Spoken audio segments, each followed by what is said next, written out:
ప్రాణం కన్నా ఎక్కువగా ప్రేమించిన భార్య వసుంధర తనకు పుట్టిన పౌర్ణమి వల్లే ప్రాణాలు వదిలిందని చక్రవర్తి పౌర్ణమిని ద్వేషించడం మొదలుపెట్టాడు.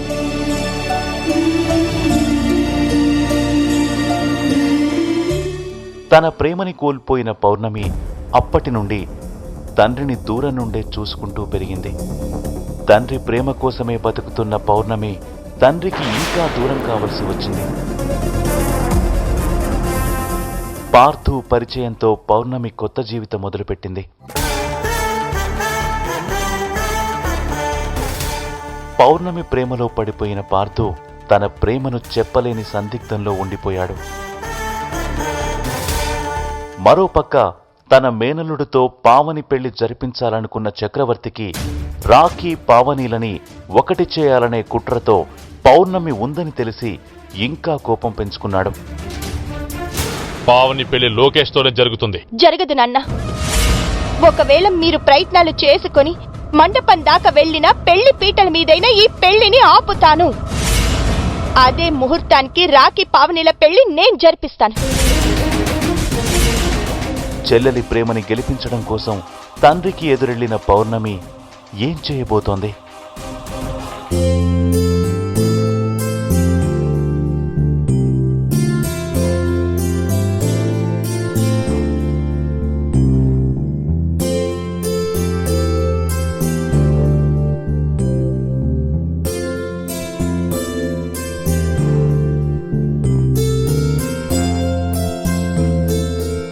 సారీ సార్, మీలాంటి పేరున్న ఇండస్ట్రియలిస్ట్కి ఇలాంటి పరిస్థితి రావటం చాలా బాధాకరం. మీ ఆస్తి మొత్తాన్ని తనఖా పెట్టి లోను కావాలంటున్నారు. ఇప్పుడున్న పరిస్థితుల్లో బ్యాంక్స్ అంత ఈజీగా లోన్స్ ఇవ్వటం లేదు. కానీ నా వంతు ప్రయత్నం నేను చేస్తాను. ముందు జాగ్రత్తగా మీ ప్రయత్నాలు మీరు చేసుకోండి సార్. ఉంటాను సార్.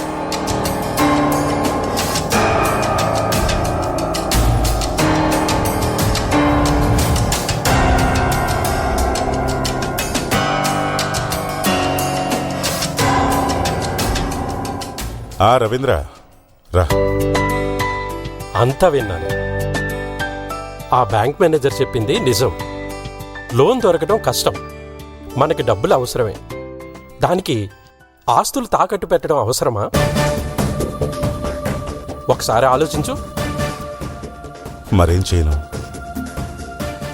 మన కంపెనీలు బిజినెస్లు నడవాలంటే కనీసం 100 కోట్ల పెట్టుబడి కావాలి. ఇప్పటికిప్పుడు అంత పెద్ద మొత్తంలో ఎవరు ఇన్వెస్ట్ చేస్తారు చెప్పు? ఆఫీస్ స్టాఫ్, కంపెనీలో పనిచేసే వర్కర్స్ మనల్నే నమ్ముకున్నారు. పెట్టుబడి అందలేదంటే కంపెనీని మూసేసి లాకౌట్ ప్రకటించాలి. అప్పుడు ఎంప్లాయీస్ అందరూ రోడ్డున పడతారు. నన్ను నమ్ముకుని నా మీద పెట్టుకున్న నమ్మకాన్ని నిలబెట్టుకోవాలి. ఇలాంటి పరిస్థితుల్లో కూడా ప్రతిష్టకపోతే నా పరువు కూడా పోతుంది. అందుకే తెగించి ఆస్తులన్నీ తనఖా పెట్టాను. మనకు లోన్ వస్తుంది. తిరిగి ప్రొడక్షన్ స్టార్ట్ అవుతుంది. కాకపోతే పరిస్థితి కూడా ఆలోచించు. కంపెనీ అకౌంట్స్లో ఎంప్లాయీ శాలరీస్ సరిపడే డబ్బులు మాత్రమే మన దగ్గర ఉన్నాయి. మరి ప్రొడక్షన్ ఎలా చేస్తాం? బ్యాంక్ లోన్ రావాలంటే నెలల టైం పడుతుంది. రోజుల్లోనే డీల్ కుదరాలి. డబ్బు మన చేతుల్లోకి రావాలి. లేదంటే మార్కెట్లో మనం వెనుకపడిపోతాం.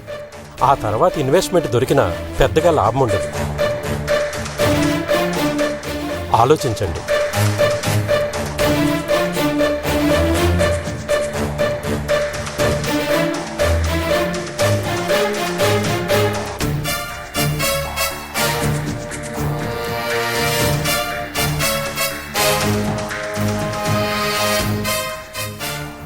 రవీంద్ర చెప్పింది కూడా నిజమే. ఏదైనా రోజుల్లోనే జరిగిపోవాలి. ఇప్పటికిప్పుడు 100 కోట్లు ఇన్వెస్ట్ చేసేవాళ్ళు ఎవరున్నారు?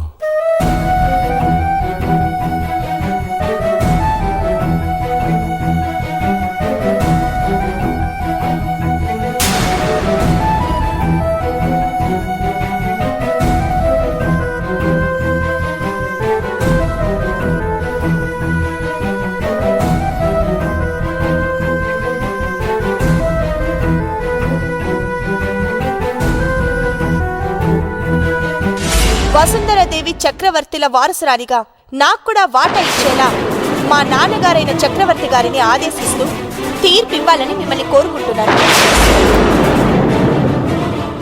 ఈ కేసు పూర్వపరాలు విన్న తర్వాత ఈ ఆస్తి పౌర్ణమి గారికే చెందుతుందని కోర్టు తీర్పు ఇవ్వడమైనది.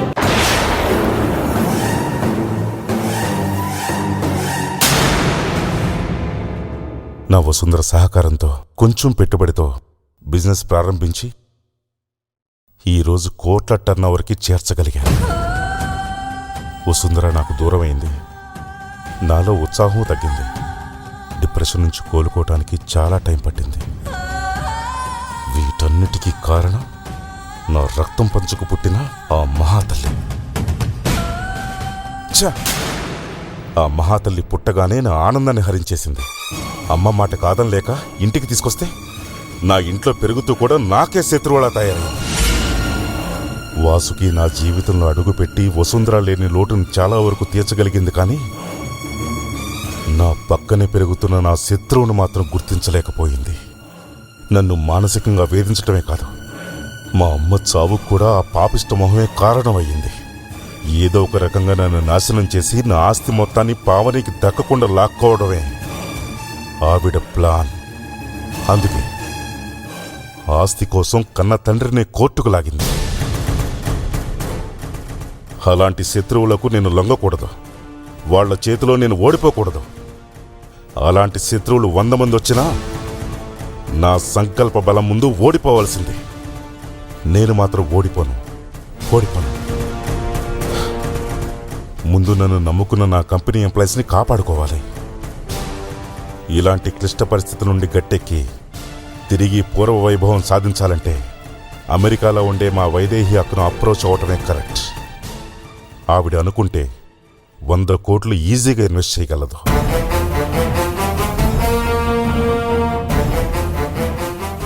కానీ అక్క వస్తే ఇంట్లో చాలా సమస్యలు రావచ్చు. ఎందుకంటే అక్క చాలా స్ట్రిక్ట్గా ఉంటుంది. ఏమాత్రం మాట తేడా వచ్చినా కూడా అపరకాళిలా మారి తోక కత్తిరిచేస్తుంది. ఆవిడితో డీల్ చేయడం చాలా కష్టం. అయినా తప్పేలా లేదు. అక్కనే అప్రోచ్ అవుతాను.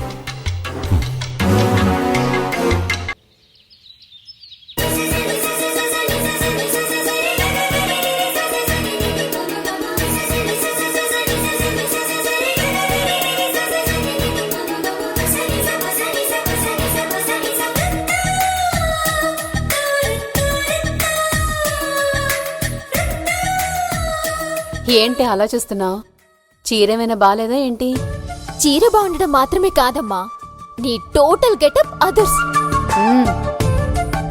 లేదమ్మా, ఇది నిజం. నిన్నిలా చూసిన వాళ్ళెవరూ నీకు నా అంత పెద్ద కూతురుంది అంటే ఎవ్వరూ నమ్మరు. ఆహా, మళ్ళీ మొదలు పెట్టేశావా నీ సెటైర్లు? నిజం చెప్తున్నానమ్మా, ఇది మాత్రం సెటైర్ కాదు. ఇంకా చెప్పాలంటే ఈ గెటప్ లో నువ్వు నా పక్కన నిలబడ్డావంటే నిన్ను నా చెల్లెలు అనుకుంటారు. మోసేసింది చాలే పావని, ఎక్కువైతే మరీ లావైపోతాను. పక్కన మహా లేదు కాబట్టి సరిపోయింది. లేదంటే ఇద్దరు కలిసి నన్ను కాట ఆడుకునేవాళ్ళు. ఇంతకీ మహా ఎక్కడా?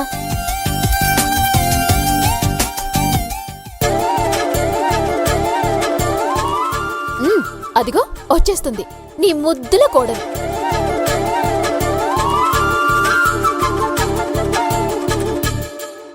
రామహా, ఈ గెటప్ లో అమ్మెలా ఉందో చెప్పు.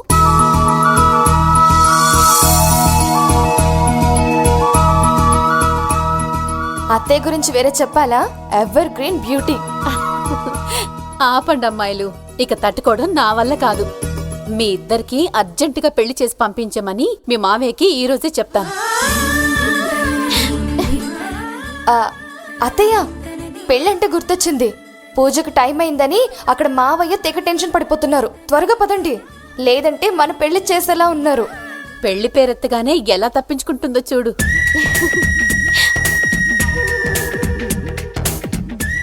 సరే పద, ఎన్ని రోజులు తప్పించుకుంటావో నేను చూస్తాను. పదండి.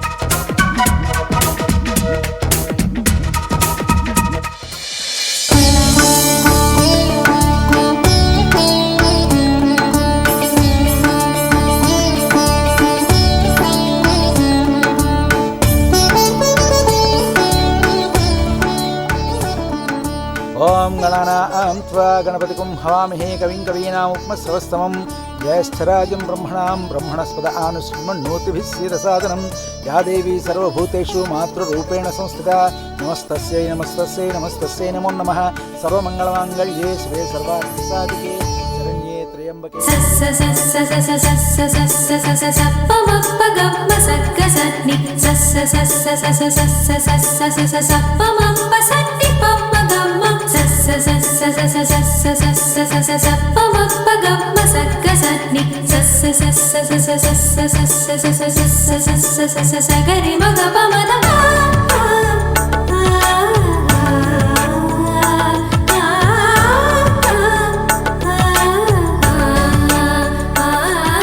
ఏంటి ఆలస్యం చేశారు?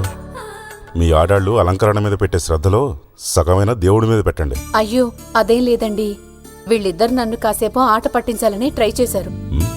ఏ విషయంలో? నిజమేనా మహా? అయ్యో మావయ్య అదేం లేదు, మా ఆడవాళ్ళ మీద సరదాగా 4 మాటలు మాట్లాడుకున్నామంతే. పంతులు గారు మీరు కానివ్వండి. హిరణ్యవర్ణాం హరిణీం సువర్ణరహితస్వజాం చంద్రాం హిరణ్మయీం లక్ష్మీం జాతవేదో మమావహ. సడన్ గా పంతులు గారిని పిలిపించి మరీ పూజ చేస్తున్నారు, ఏమైనా విశేషం ఉందా? సరిగ్గా నా మనసులోని మాటని మీ నోటితో అడిగేశారమ్మా. పంతులు గారు, మనం కష్టాల్లో ఉన్నామా సుఖాల్లో ఉన్నామా అనేది పక్కన పెడితే కష్టంలోనూ సుఖంలోనూ ఎప్పుడూ మనకి వెన్నంటూ ఉండేది ఆ భగవంతుడు ఒక్కడే మాత్రమే. ఈ కష్టకాలంలో మనందరికీ ఆయన ఆశీస్సులు చాలా అవసరం. నిజానికి మా కాలనీ అందరి సమక్షంలో ఈ చండీ యాగం జరిపించాలన్న ఆలోచనలో ఉండేవాణ్ణి.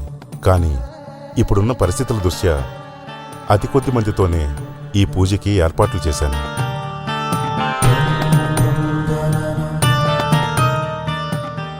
అంతేకాదు, చాలా కాలంగా ఫారిన్లో సెటిల్ అయిన మా కజిన్ సిస్టర్ వైదేహి వస్తుంది.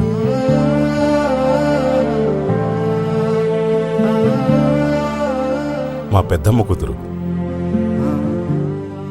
వైదేహి అంటే అమెరికాలో బిజినెస్ చేస్తారు ఆవిడే కదా మావయ్య? అవునమ్మా, నీకు పెద్దమ్మవుతుంది. చాలా రోజులు అవుతుంది చూసి. అమ్మ ఉండగా అమెరికాలో మా ఇంటికి వస్తూ ఉండేది. ఏంటండి వైదేహి వదిన వస్తున్నట్టు ఒక మాట కూడా చెప్పలేదు? నేనే చెప్పొద్దన్నాను వాసుకి.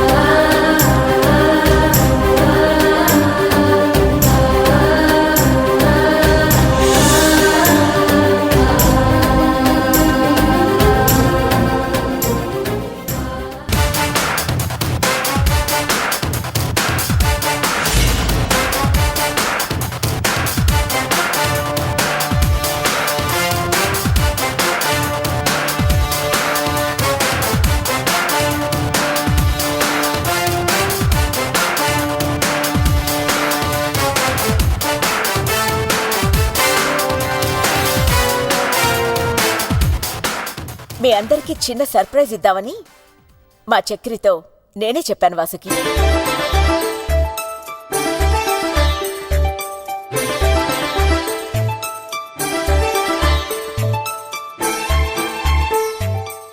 బాగున్నావు వదినా? ఇదిగో ఇలా ఉన్నాను వాసుకి. తాజ్మహల్లా ఎప్పుడూ ఒకేలా ఉండలేం కదా, మనుషులం వయసుతో పాటు మారాల్సిందే. అమెరికన్ ఫుడ్ తిని కాస్త ఒళ్ళు చేశానంతే.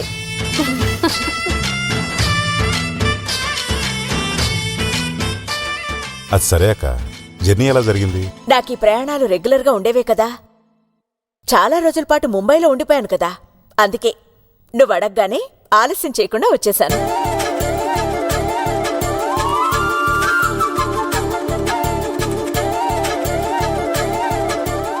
ఏమమ్మా మహా, ఎలా ఉన్నావు? ఇక్కడంతా కంఫర్టబుల్ గానే ఉందిగా? వెరీ కంఫర్టబుల్ పెద్దమ్మా. మా ఇంట్లో మా అమ్మా నాన్నల దగ్గర ఎలా ఉండేదాన్నో అలా ఉన్నాను. That's good. మిగతా విషయాలన్నీ తీరిగ్గా మాట్లాడుకుందాంలే. అక్క, నా కూతురు పావని. అరేరే, ఇంతుండే దానివి ఎంత అయిపోయావు?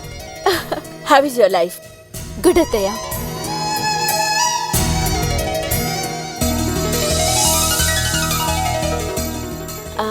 అవును, ఇంట్లో అందరూ ఉన్నారు. ఇంతకీ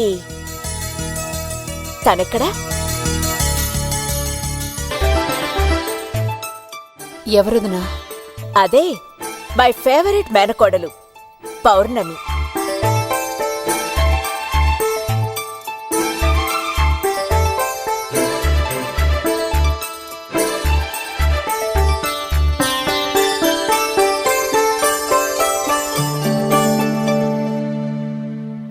చక్రి, ఎక్కడా ఎక్కడ నీ ముద్దుల కూతురు? అక్క, అది ఏంటి, తల్లి లేని పిల్ల కదా అని ఏ హాస్టల్లోనూ వదిలేసొచ్చావా? అక్క, అలాంటిదేం లేదక్క. మరెక్కడా కనిపించదే?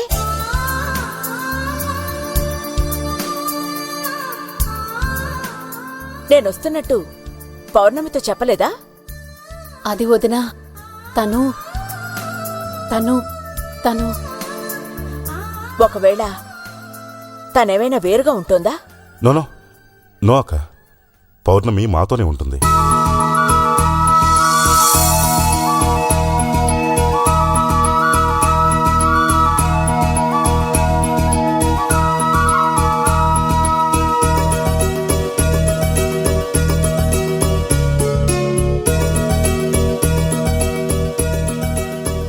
పౌర్ణమి నా కూతురక్క. నేను బతికొండగా పౌర్ణమిని వేరుగా ఎలా ఉంచుతాను?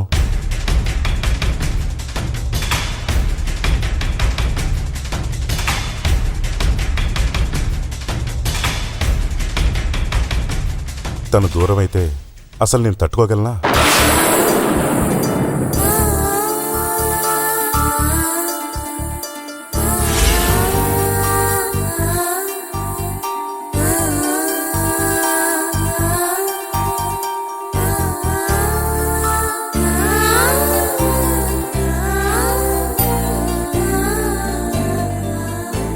పౌర్ణమి కూడా నన్ను విడిచి దూరంగా ఉండలేదక్క.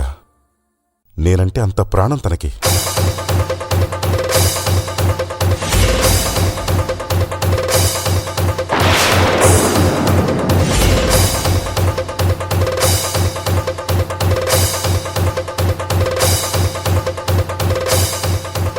పౌర్ణమి మీద నువ్వెంత ప్రేమను పెంచుకున్నావో మీ ఇద్దరి అనుబంధం గురించి ఫోన్ చేసిన ప్రతిసారి చెప్పేవాడివి కదా.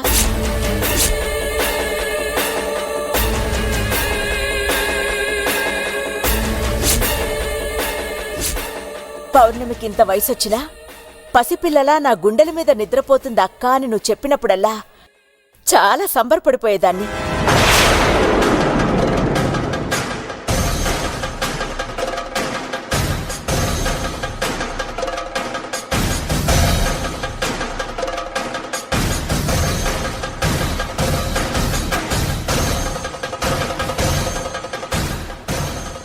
నీ మాట మీద నమ్మకంతో పౌర్ణమి ఫ్యూచర్ గురించి ఎలాంటి బెంగా పెట్టుకోలేదు.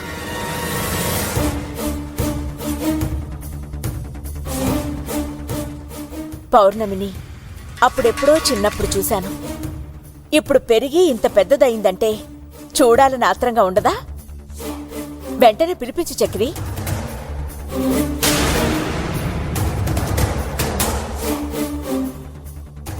అయినా నువ్వు అడగ్గానే నేనొచ్చాను కదా, కేవలం పౌర్ణమిని చూడాలన్న కోరికతో మాత్రమే.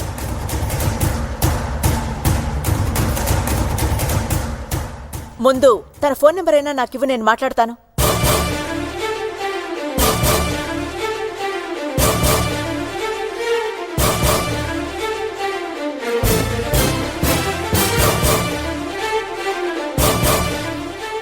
చక్రి ఇవ్వు.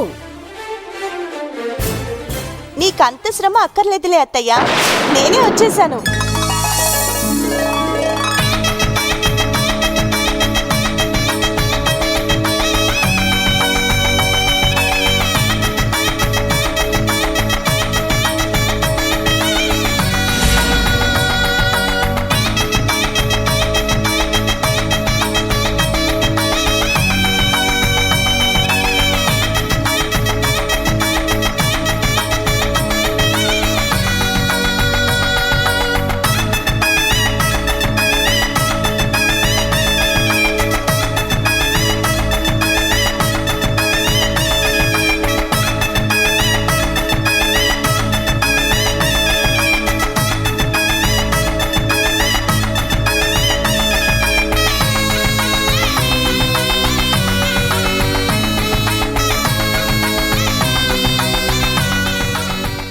బాగున్నావా అత్తయ్య?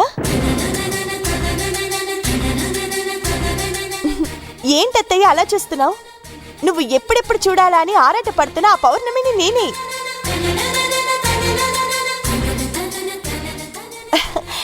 వసుంధర చక్రవర్తుల ముద్దుల కూతుర్ని. ఎంత పెద్దదానివైపోయా. ఐఎమ్ సో హ్యాపీ బంగారం.